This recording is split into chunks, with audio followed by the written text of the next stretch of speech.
এ হচ্ছে আমাদের ধান ক্ষেত। দেখেন কত সুন্দর ধান হয়েছে।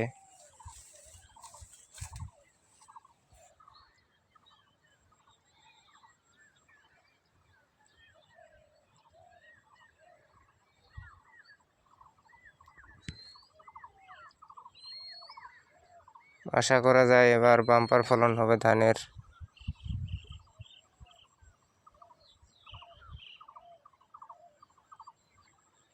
আপনারা যারা যারা কৃষিকে ভালোবাসেন তারা সবাই কমেন্টে জানাবেন।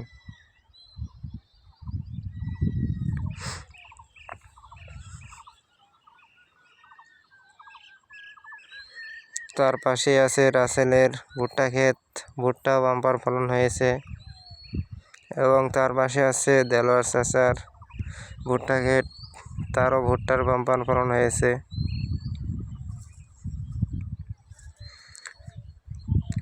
ওর পাশে আছে অপরদিকে পহাতো চাচার ভুট্টা ক্ষেত, তারও ভুট্টার বাম্পার ফলন হয়েছে। ভুট্টার গাছ পড়েনি একটিও, সুন্দর ফলন হয়েছে। আপনারা যারা কৃষিকে ভালোবাসেন তারাই সাপোর্ট করবেন। ধন্যবাদ সবাইকে।